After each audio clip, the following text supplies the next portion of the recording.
A continuación,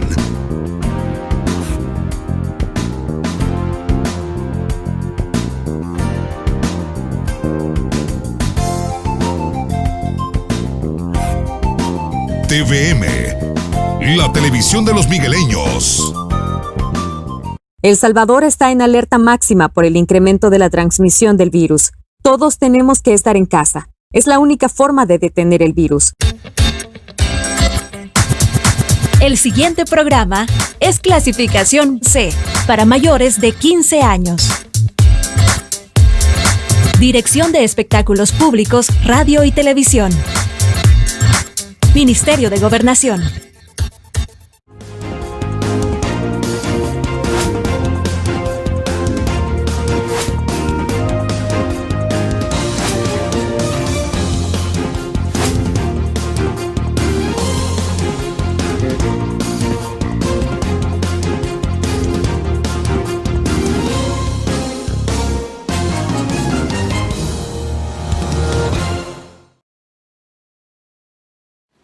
Buenos días, qué enorme placer saludarles y reencontrarnos. Seguimos avanzando en la semana productiva. Los diputados conocieron ayer por primera vez, desde que recibieron la misiva del presidente de la República y la rechazaron. Además hicieron algunas recomendaciones al mandatario. Vamos a tratar de ampliar sobre las decisiones que tomaron ayer los parlamentarios, porque fue un día lunes de plenaria. Además, hay buenas noticias que también vamos a ampliarlas en relación a las personas con discapacidad, ¿verdad? Así es que, por favor, quédese y acompáñenos al Foro TVM a discutir y analizar las cosas como son. Desde los estudios de Televisión Migueleña, en San Salvador, esto es Foro TVM, donde se debaten las cosas como son. ¡Arrancamos!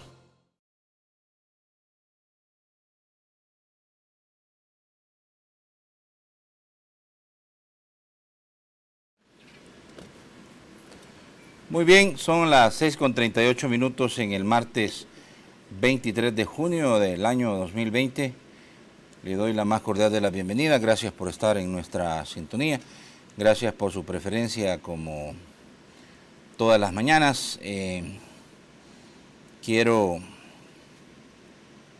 actualizar un poco, ¿verdad?, en relación a la introducción que ya hacíamos. Parte del trabajo también que se desarrolló en la plenaria el día de ayer y que vamos a ampliarlo, pues es el aval para poder autorizar 3 créditos más por 320 millones de dólares al Ejecutivo, que servirán para poder seguir combatiendo el COVID-19 y apoyar en la crisis fiscal. Una plenaria que se extendió hasta altas horas de la noche, después de la medianoche casi que finalizó, y bueno, entre otras decisiones también que los diputados tomaron el día de ayer, ¿verdad? Conocieron la carta del presidente de la República, como ya se los adelantaba, y rechazaron esta misiva y pidieron al presidente no vetar decreto de emergencia 661. Bueno, había una intención muy específica del presidente de la República al pedir que se le devolvieran las facultades que, según el mandatario, se le habían retirado y que simple y sencillamente no se pueden hacer o tomar algunas decisiones en relación a cómo limitar, ¿verdad?, a la ciudadanía para que respete las diferentes fases de lo que ha sido la denominada apertura económica. Son 5 fases, recuerdan ustedes, pero el gobierno ha insistido en que no hay un respeto de las fases y que pues todo el mundo anda haciendo y trabajando en áreas que a lo mejor todavía no estarían autorizadas.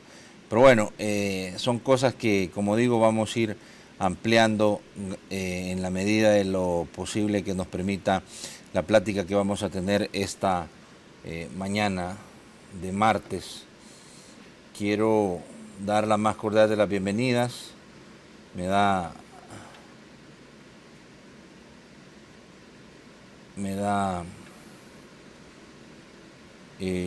gusto saludar y dar la más cordial de las bienvenidas a el Foro TVM al diputado de la Asamblea Legislativa, miembro de la comisión o miembro de la fracción, es la cosa, de Alianza Republicana Nacionalista, David Reyes, a quien está vía Skype con nosotros, como siempre, por supuesto, tratando de guardar el distanciamiento social lo más que se puede. Siempre es un gusto saludarte, David. El gusto es mío, Josué. Muy buenos días a todos los televidentes, a los que nos siguen también en las redes sociales. Muy contento de estar contigo esta mañana también. Bendiciones. Gracias, de verdad que es importante destacar que estás desvelado. Un poquito. Llegaron hasta pasadas las 12 de la noche, ¿verdad? Y esto creo tenía relación con todos los compromisos que tenían que sacar el día de ayer como Asamblea Legislativa. Así es que te agradezco que estés con nosotros. Antes de empezar de lleno con la plática, quizás es prudente que revisáramos las cifras del COVID-19. Es ciertamente delicado el momento en el que nos encontramos. ¿Y por qué digo delicado?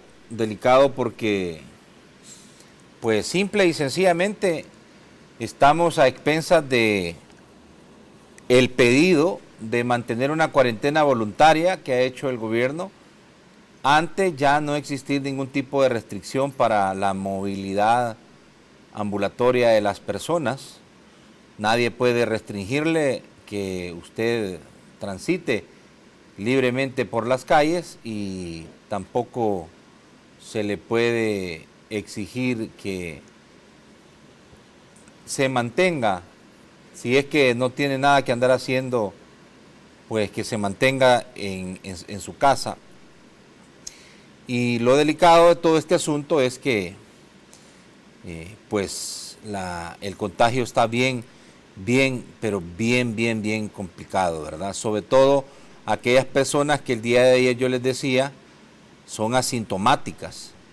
A lo mejor no presenten ningún tipo de síntoma por el virus, lo tienen, simplemente son portadores y lo que hacen es afectar a otras personas. Y esas terceras personas, pues sí, se pudieran ver complicadas en su salud o presentar alguna sintomatología. Algunos inclusive van a necesitar atención médica y otros quizás atención médica especializada, ¿verdad? En los hospitales, que ya sabemos están muy saturados de pacientes de COVID-19. Veamos las cifras rápido. Ahí están, fíjense que en un resumen, así al 22 de junio, 165 casos nuevos, es lo que yo les decía, ¿verdad? 165 casos nuevos, 159 personas recuperadas, ¿verdad? 6 personas fallecidas, 2.455 pruebas realizadas, ¿verdad? Y en total ya son 113 fallecidos. 113 fallecidos dice el gobierno, pero en realidad ayer se especulaba ya, y de alguna manera también lo reconocían las autoridades, que las inhumaciones por esta enfermedad podrían estar superando las 600, ¿verdad? Las 600 inhumaciones, es decir, que hay un subregistro que estaría poniéndole presión a la estadística que está presentando las autoridades de gobierno. Siguen en estado crítico unas 143 personas, en un estado grave 272 y un estado moderado 501. 587 personas están estables y asintomáticos 563. Eso es lo que indica el portal oficial de información COVID-19 de parte del gobierno de la República de El Salvador, ¿verdad? Para que usted pueda tomar en cuenta todo esto y de verdad le digo, no salga a la calle sin protección. Lo más protegido que pueda es lo que lo va a mantener pues aislado de poder enfrentar alguna dificultad respecto a este tema tan delicado que está el país enfrentando, ¿verdad? Y que nada más se está apelando, por supuesto, a la responsabilidad de las personas. Muy bien, vamos a ir por partes, David, en esta plática que pretendemos tener contigo en esta mañana de martes. El día de ayer, por supuesto, entre algunas situaciones que pues se pueden destacar como positivas, ¿verdad? Se logró, y esto es parte del trabajo que creo se ha venido desarrollando y que tu persona ha venido potenciando, la Ley Especial de Inclusión para Personas con Discapacidad, una ley considerada desde tu punto de vista moderna para reconocer y proteger y garantizar los derechos de las personas con discapacidad. Un trabajo que, como digo, se viene desarrollando desde hace bastante y esta ley va a sustituir ya los cuerpos legales que se venían trabajando en el pasado, David, y que de alguna forma es bueno que las personas con alguna discapacidad puedan tener ya esta nueva herramienta para poder hacer valer sus derechos. Así es, Josué, realmente esta es una buenísima noticia para toda la comunidad de personas con discapacidad en El Salvador. Quisiera ponerte un poquito en contexto antes de mencionarte en qué consiste esta ley, porque creo que es importante que todos conozcamos. Sí. Se estima que en nuestro país alrededor del 10% de nuestra población vive con algún tipo de discapacidad, según datos de la OMS, de la Organización Mundial para la Salud. Y es que realmente es un segmento de la población que si tú lo multiplicas por lo menos por 4, es decir, por el núcleo familiar, Sí. el impacto de esta ley es masivo, es enorme. Y esta ley justamente lo que busca, Josué, es apelar y garantizar el cumplimiento de los derechos de las personas con discapacidad. Partamos de algo. Ser una persona con discapacidad es parte de la diversidad del ser humano. Así como hay personas altas, hay personas bajitas, hay personas morenitas, hay personas chelitas, gorditas, flaquitas. Habemos personas que utilizamos una herramienta, como en mi caso yo utilizo una silla de ruedas, otros utilizan un bastón, otros utilizan una andadera, otros utilizan la lengua de señas para poderse comunicar, en fin. Pero todo eso, esas características nos convierten dentro de esa diversidad del ser humano, pero primordialmente como ciudadanos salvadoreños sujetos de derechos. Y es ahí donde el Estado salvadoreño lo único que tiene que hacer es propiciar condiciones para que parte de esa diversidad no sea impedimento para poder hacer uso pleno y efectivo de los derechos, como por ejemplo, ¿cuáles derechos? Derecho a conformar una familia, derecho a tener una participación en la vida política de nuestro país, derecho, por ejemplo, a poder tener acceso a un crédito. Contigo lo hemos platicado varias veces, el caso de personas con alguna discapacidad que cumplen todos los requisitos financieros para poder ser sujetos a un crédito bancario, hipotecario para poder comprar una vivienda, pero no le otorgan el crédito a algunas instituciones financieras por ser persona con discapacidad, a pesar de que tiene un excelente récord, a pesar de que tiene un historial crediticio aceptable, pero por ser una persona con discapacidad no le quieren dar a veces esos créditos. O si no es la institución financiera, muchas veces son las aseguradoras. Entonces, esta ley regula precisamente todo esto, ya te voy a decir cómo lo hace, para garantizar igualdad de condiciones y que las personas con discapacidad puedan tener acceso en igualdad de condiciones, valga la redundancia, que el resto de los ciudadanos. Por eso es importante esta normativa, Josué. Además, que hay que decirlo, en el año 2000 se aprobó la Ley de Equiparación de Oportunidades, una ley muy buena también, pero que ya 20 años después obviamente está completamente desfasada y ya necesitaba una actualización. Pero nosotros optamos por ir un poquito más adelante y no reformamos la ley, sino que hicimos una nueva ley, junto con miembros de la sociedad civil, porque esta ha sido una práctica muy provechosa que creo que las demás comisiones de la Asamblea pueden y deben de replicar, y es que conformamos un equipo técnico, fíjate, donde participaron los jurídicos representantes de la sociedad civil y además dentro de la comisión, ya en la comisión donde participan todos los diputados, abrimos el espacio a 2 representantes de las organizaciones de la sociedad civil y participaron durante toda la discusión de esta ley tal como si fueran diputados, sin derecho a voto, pero sí participando, debatiendo y proponiendo.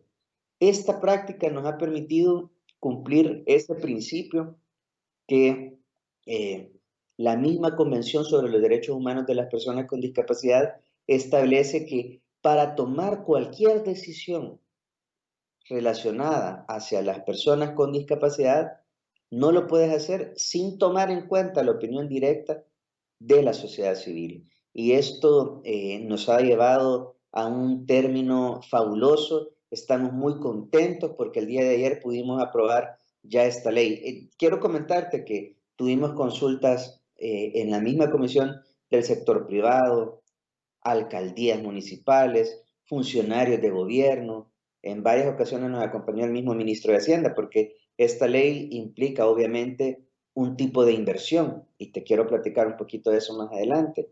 Pero nos tomamos el tiempo y francamente ha sido pues un proceso largo, no ha sido fácil, pero muy satisfecho de que hemos logrado terminar. Y es que a veces no todos se dan cuenta lo complejo que es discutir y aprobar una ley y el tiempo que toma. Uno quisiera que esto fuera mucho más rápido, pero en todo ese proceso de consultas, de recopilar insumos, de que no se nos quede nada afuera, es un proceso gratificante que lo hemos logrado, José.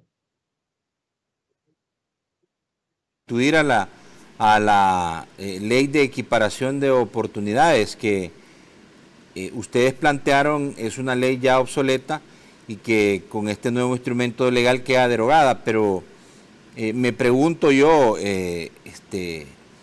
David, ¿qué pueden esperar de nuevo o quienes en realidad este universo de personas que sabemos están ahí y de alguna manera han estado por mucho tiempo también, digamos que olvidados en sus derechos, deben entender que esta nueva ley, que este nuevo instrumento les está dando mayores certezas de que van a poder contar con un respaldo legal para poder exigir sus derechos, David? Totalmente. Te voy a mencionar, hay muchos elementos, pero me voy a enfocar en 3 principales que a mi juicio son los más significativos. Primero es que todas las instituciones públicas, incluyendo los gobiernos locales, tendrán la obligación de asignar una partida presupuestaria cada año para desarrollar proyectos y programas específicamente para las personas con discapacidad. Ahí está la parte presupuestaria que es tan fundamental para poderle dar cumplimiento a esta ley. Segundo, y quizás esto es de lo más importante, se crea un tribunal sancionador, así como la misma ley de ética gubernamental tiene la creación del tribunal de ética gubernamental. Esta ley crea un tribunal sancionador que será el encargado de recibir denuncias o incluso actuar de oficio, si es requerido, para verificar cualquier incumplimiento que algún ciudadano, independientemente sea funcionario público o privado, incumpla algunas de las disposiciones de esta ley. Y se establecen sanciones, hoy sí, serias, porque las sanciones pueden ir, dependiendo de la gravedad de la infracción, desde 1 a 9 salarios mínimos. O sea, hacer las cuentas tú, estamos hablando de que hoy sí se establecen multas significativas y que cualquier persona va a pensarlo 2 veces antes de cometer una infracción. Con esto le estamos dando dientes a la ley y nos aseguramos que se cumpla. Porque anteriormente, imagínate, la ley de equiparación de oportunidades no tenía multas. Y en su defecto, si el Ministerio de Trabajo aplicaba alguna sanción, la multa máxima era de $57. O sea, habían veces que algunas empresas preferían pagar la multa en vez de contratar a una persona con discapacidad en base a la cuota que esa ley establecía. Esta ley también establece una cuota de contratación obligatoria, tanto para el sector público como para el sector privado, José. Son 4 factores además, y para terminar, el tercer elemento, donde el alcance de esta ley llega. Obviamente busca garantizar acceso a empleo a las personas con discapacidad, acceso a una educación de calidad, a que haya infraestructura en nuestra sociedad que le permita a la persona con discapacidad destacarse, desenvolverse en igualdad de condiciones. Eso incluye el transporte público, que eso lo hemos platicado y lo podemos desarrollar mucho más, si te parece. Pero que son elementos fundamentales para lograr esa igualdad de condiciones que tanto te he mencionado. La ley es un proyecto bastante ambicioso porque busca generar un cambio cultural en la sociedad salvadoreña, sobre todo en la forma como se ve hacia las personas con discapacidad. Y es que las personas con discapacidad pueden aportarle al ámbito productivo, cultural, deportivo, artístico, político también de nuestra sociedad, económico, por supuesto. Entonces, lo único que se necesita es ese cambio cultural de nuestra sociedad, eliminar cualquier tipo de estigma, cualquier tipo de discriminación hacia las personas con discapacidad. Qué interesante, además parte de los complementos, David, y creo que es importante también destacar que se crea un nuevo CONAIPD. Correcto. El que va a ser el Consejo Rector, que tendrá mayor autonomía para cumplir ese papel que le va a corresponder en materia de atender los derechos de las personas con discapacidad. Sí, así es. Se crea la nueva institucionalidad que le va a permitir a las personas con discapacidad abocarse para buscar que se fomenten y que se creen una verdadera política nacional de inclusión para las personas con discapacidad.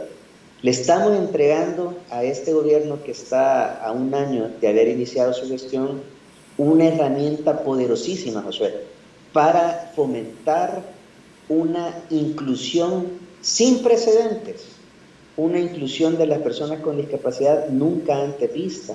Por eso nos sentimos muy contentos porque ha sido un proyecto aprobado de manera unánime, y no solamente unánime entre los partidos políticos, Josué, sino que entre las representaciones de la sociedad civil de personas con discapacidad. Entonces, creo que todo proyecto, por supuesto, es perfectible. Sin embargo, este proyecto, yo lo decía ayer, es un proyecto vanguardista, moderno, que está armonizado con la misma Convención sobre los Derechos Humanos de las Personas con Discapacidad que ratificamos como Estado y que promovió las Naciones Unidas. Nos ubicará como país en una postura vanguardista siempre y cuando se le apueste a su cumplimiento. Es decir, espero que se le pueda apostar tanto desde el gobierno central como desde los gobiernos locales a darle fiel cumplimiento a todas las disposiciones de esta ley. Y no menos importante, que el sector privado también le dé cumplimiento a eso.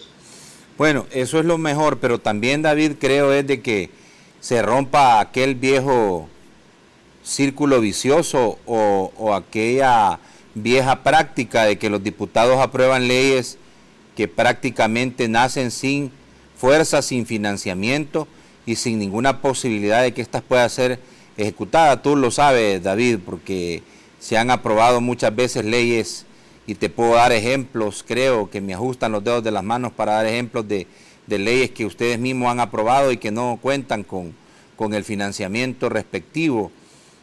Para ejemplo, por la ley del veterano, por ejemplo, que como una ley tan importante y para un segmento de la población también que ahí está, se nace sin ningún tipo de garantía de que se le pueda inyectar los recursos que necesita para poder operativizarla. Cosas como esa. Entonces, ¿por qué aquí no va a ocurrir esto, David? Bueno, porque aquí estoy buscando el artículo para leértelo con total claridad, pero el artículo 10 establece la asignación presupuestaria para esta ley, y te lo voy a leer textual, Josué. Dice, artículo 10, es obligación de las instituciones del sector público establecer dentro de sus prioridades institucionales una asignación específica de recursos con base a su presupuesto, asegurando la participación amplia y activa de las personas con discapacidad. Dicha asignación no podrá ser utilizada para otra finalidad. Para ello, el Ministerio de Hacienda, al momento de elaborar la política presupuestaria correspondiente a cada ejercicio fiscal, deberá incorporar los lineamientos respectivos, los cuales serán de estricto cumplimiento. En otras palabras, esto significa que al momento de que cada institución pública, incluyendo las municipalidades también, o sea, aunque ahí ya te voy a explicar que ahí nos fuimos por otra vía, pero en cada institución pública, al momento de elaborar su presupuesto de funcionamiento para cada año, tiene que asignar una partida presupuestaria específica para el cumplimiento de esta ley en base a proyectos, programas específicos, en base a su funcionamiento para lograr la inclusión de las personas con discapacidad. Por ejemplo, el Ministerio de Educación deberá asignar una partida presupuestaria para asegurarse que haya educación de calidad, acceso, sobre todo, a la educación de las personas con discapacidad. Y así cada cartera de Estado, Josué.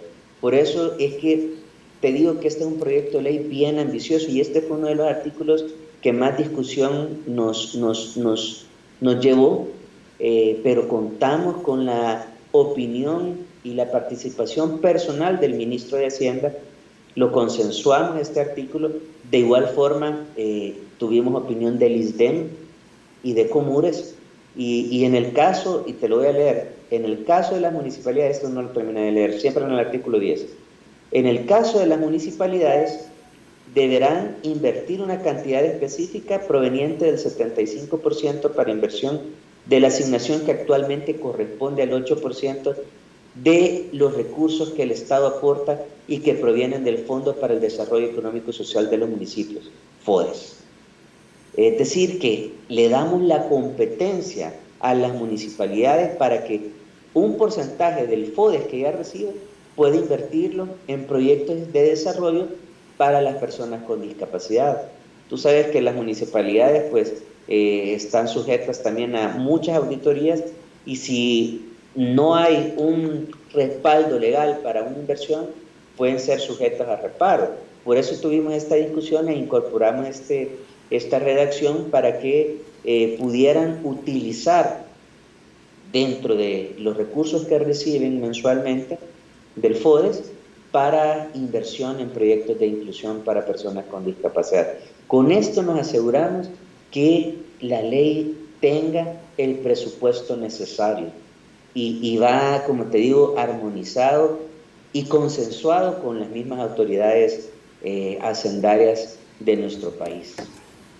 Bueno, David, ayer mismo tú hablabas del legado que pretendes dejarle con esta ley a la sociedad, pero principalmente a las personas viviendo con alguna discapacidad para poder hacer un poco más visible la atención que deben de tener, pero además los derechos que se le deben garantizar de parte del Estado. Para nadie es un secreto que tú has también librado algunas luchas que te han generado conflictos, anticuerpos, críticas, inclusive hasta faltas de respeto e insultos de parte de sectores como el sector del transporte público de pasajeros por exigir, por ejemplo, que los autobuses cumplan con la ley, ¿verdad? Porque es la cuestión de cumplir con la ley, de tener los sistemas adecuados para poder permitirle a las personas con discapacidad que se puedan transportar en las unidades, colectivas. Pero ayer mismo, aparte de todo esto, tú decías que este es el legado que tú dejas porque vas a terminar tu último periodo como diputado en la Asamblea Legislativa. Sí, yo anunciaba, Josué, que con este proyecto de ley y muchos otros que te puedo enumerar también, pero este particularmente es el que a mí me llena de la plena satisfacción de poderle decir a la comunidad de personas con discapacidad, misión cumplida. Así que creo que es un buen momento para que otros salvadoreños con alguna discapacidad se involucren, participen en la actividad política de nuestro país. Y sí, por supuesto, también súper satisfecho, contento por la confianza que el pueblo salvadoreño ha depositado en mí durante estos 4 periodos como diputado. Y ya es un buen momento para decir gracias y para decir, como te repito, misión cumplida y dejar este legado con solo el hecho, José, de que el tema de las personas con discapacidad ya forma parte de la agenda política, pero como un gran regalo además para mí, la aprobación de esta ley es el momento para poder seguir apoyando a mi sector desde otras trincheras. No solamente desde la Asamblea Legislativa se le puede servir a la población salvadoreña, sino que de muchos otros aspectos, y la sociedad civil, por supuesto, siempre es fascinante poder ayudar, colaborar y ahora velar por el fiel cumplimiento de esta ley. Así que yo me siento plenamente satisfecho porque se deja un legado muy importante para esas 600,000 personas que tienen algún tipo de discapacidad en nuestro país y sus familias, Josué. En definitivo, así es, sí. Solamente que tú eres un diputado, digamos, joven. Quizá muchas personas se preguntarán, bueno, todavía podrá dar más en la política,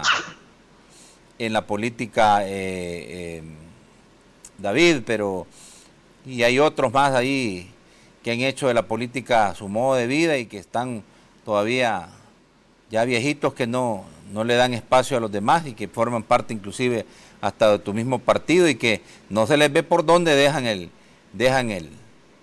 hueso, David. Quiero decir... Digo, lo veo desde el punto de vista de la madurez que tú mismo haces al reflexionar, bueno, ya se trabajó, se hizo lo que se tenía que hacer y valientemente te apartas y se abren esos espacios para para otros perfiles y ojalá que así pensaran, se preguntará a la ciudadanía otros perfiles dentro de tu mismo partido incluso. Sí, mira, no hay nada más satisfactorio que poder dejar un legado y poder demostrar de una forma comprobable todo el trabajo que se ha hecho. Creo que esa es una práctica que no solamente los colegas de mi partido, Josué, sino que de toda la Asamblea Legislativa se debería de rendir un informe individual sobre las iniciativas, los proyectos impulsados, leyes aprobadas que cada diputado ha conquistado para el beneficio de la población y sin duda alguna habrán algunos colegas que ya tienen larga trayectoria. Yo no creo que este sea un tema relacionado a la edad, José. O sea, pienso que uno sabe cuándo ya ha dejado un legado y también hay que saber decir, le dejo el espacio para que alguien más continúe con ese legado, lo siga construyendo. Cada quien tendrá sus propias motivaciones, sin duda alguna. Yo ya te he expresado mi posición personal, siempre lo he hecho con total honestidad, franqueza, a veces hasta demasiado franco, pero sí, creo que hay muchos diputados que ya es momento que también le cedan el espacio a otras nuevas generaciones. Y repito, este no es un tema de edad, este es un tema eh, de esa energía, ese ímpetu, las propuestas que un ciudadano le puede imprimir en la Asamblea Legislativa para aportarle a la población salvadoreña. Eh, Considero yo que ya con 4 periodos es un tiempo más que prudencial, un tiempo más que suficiente para promover iniciativas de alto impacto a la población, Josué. Muy bien. Bueno, vámonos a la pausa. Hay otros temas que quiero que abordemos aprovechando que esta mañana nos acompañas. Ayer mismo se analizó y se tomaron decisiones respecto a una carta enviada por el presidente de la República a los diputados a la Asamblea Legislativa, misma que fue rechazada, y quiero hablar un poco de eso y también la crisis institucional emanada, por supuesto, de la confrontación que ha existido entre el Ejecutivo, Legislativo, ahí la Corte Suprema de Justicia también con su participación. Y creo que es importante también que exploremos otras decisiones, porque ayer mismo se autorizaron una cantidad importante de créditos para que se siga combatiendo la crisis sanitaria del COVID-19. Hay bastantes temas todavía que tenemos que platicar con el diputado David Reyes. Ya regresamos.